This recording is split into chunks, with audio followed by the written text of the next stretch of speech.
Өмнө би хувьцаа бондын ялгааг тайлбарлаж ирсэн билээ. За энэ удаа тэгвэл би бонд болгон адилгүй нээлттэй бонд, хаалттай бонд, зэрэглэлтэй бонд, ногоон бонд гэд асар олон янзын бондууд дотроо төрөлттэй байдгийг тайлбарлах болно. Тэгэхгүй бол хүмүүс бонд гэж юунд хөрөнгө оруулж байгаа мэдлэхгүй, хүн л өндөр эмчин ямар ч газрыг хамаагүй авчих гээд байгаа харагддаг. За энэ хөрөнгө оруулагчдыг өөрсдөө мэдлэхгүй өндөр эрсдлийг үүрэх үедээ гэсэн үднээс би судалгаан дээр үндэслэж тайлбарлана.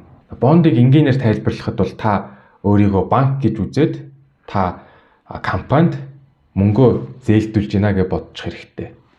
За хэдүүлээ хүнд мөнгө зээлдүүлэхдээ яадаг вүлээ? Хамгийн түрүүнд энэ хүн зээлээ эргүүлэн төлөх хэр чадвартай байлээ гэж боддог шүү дээ. Түүнтэй адил та бонд авахдаа хүнд мөнгөө зээлдүүлж байгаагаа сайн мэддэг байх хэрэгтэй.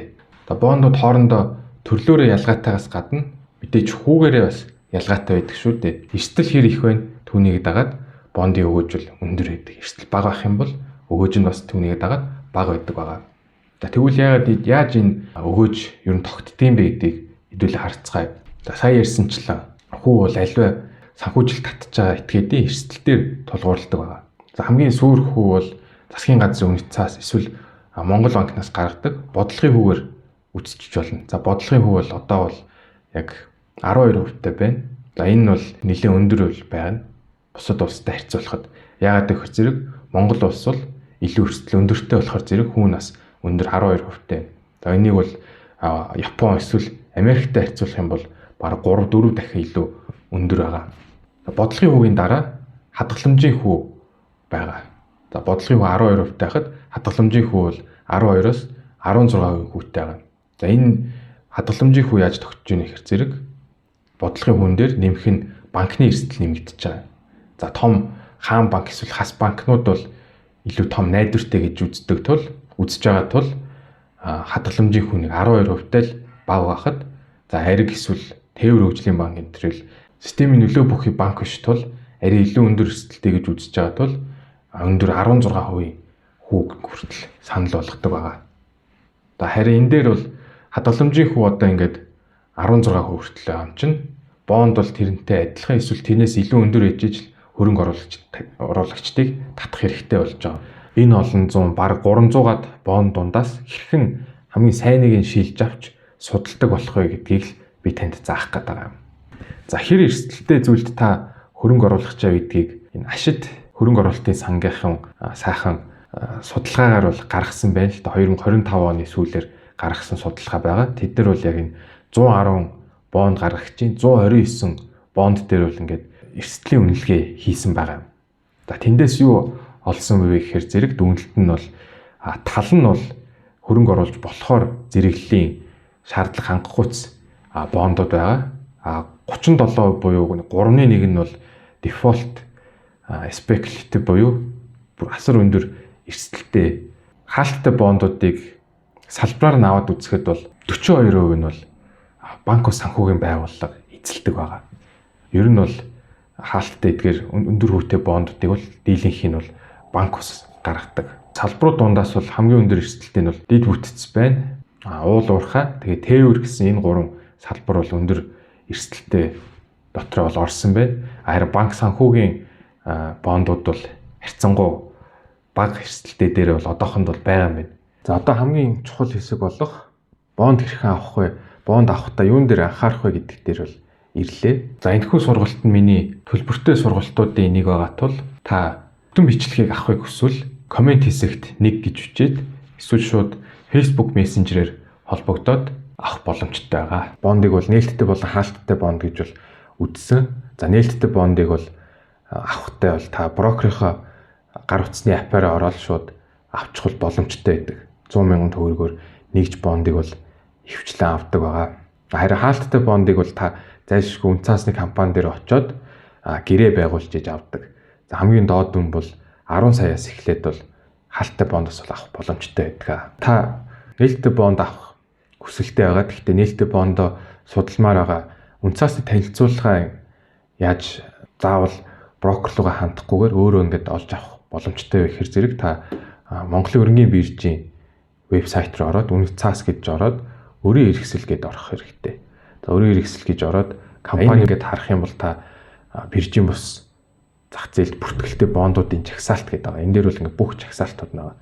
Энэ дээр бол харах юм бол ингээд нийт 306 бонд гарснаас 297 нь бол одоо ингээд идэвхтэй харилцаалагдаж байгаа.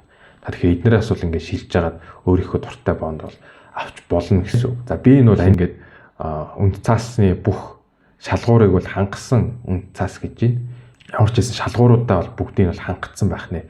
За C самбарт бол шалгууруудаас бол заримыг нь бол хангаагүй байгаа. За хэрвээ та бондыг сонирхоод авахыг хүсвэл энэ Mandel Capital Markets гэдэг энэ үнд цаасны компанид руу холбогдоод Facebook руу ороод үнд цаасны компаниудын хаяг болон утасны дугаарууд нь байдаг. Тэгээ энд ийшээ нь ороод та уцтаад үзчих болно.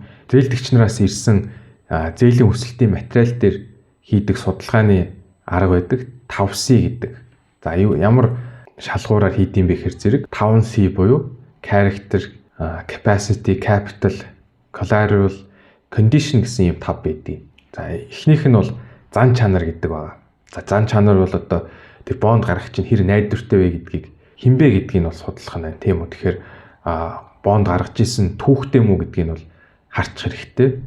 Өмнө эсвэл зээл авч исэн юм уу? За тэрийг нь бол яг үнд цаасны компаниас брокероос асуучж болно. Эсвэл танилцуулга дээрээс нь түүх байна уу гэдгийг нь бол харж болно. Хвчлэг хавсралт дээр байдаг. Тэр бонд гаргагчийг өмнөх түүхийг нь бол бас Facebook дээр хайчвал заримдаа мэдээлэл бол гарч ирдэг. Ялангуяа барилгын компаниудын өмнөх төслүүдийн түүх нь бол гараад ирчдэг. Бүр зарим шүүхийн түүх нь хүртэл гарч ирдэг байгаа. Тэднэр дээр бол яг өмнө ингээд гүйцэтгсэн төслүүд дээр урьдчилгааг нь төлсөн хүмүүсийн байрыг нь барьж өгөлгүй алга болсон ч юм уу тиймэрхүү түүхтэй нүү гэдгийг нь бол харж хэрэгтэй. За яг тэр компанийн нэр болон захирлын нэрийг нь бас давхар хайгаад үзчих юм бол гарах магадaltaй байдаг. Тэгэх юм бол та бас өмнө ийм хэрэг тутгалтж исэн юм чинь одоо бас энэ бонд төлөлт дээр хэр найдвартай байх вэ гэдэг дээр бол өөрөө шийдвэр гаргачих واخ. За тусгай зөвшөөрлөлтөй салбартай үйл ажиллагаа явуулж байгаа бол та бондынхоо танилцуулга дээр хавсралт хэсэгт нь ингээд тусгай зөвшөөрөл нь хүчинтэй байна уу гэдгийг нь бол харчих хэрэгтэй. За хоёр дахь нь бол эргэн төлөх чадвар гэж байгаа. Бондоо мэдээж эргэн төлнө хүүтэй нь хамт. За тэрийг нь бол та тайлан хэсгээс нь бол харчиж болно. Ялангуяа санхүүгийн төсөөлөл хэсгээр нь хэр бодит үнэмшилтэй төсөөлсөн байна гэдгийг нь бол харах хэрэгтэй.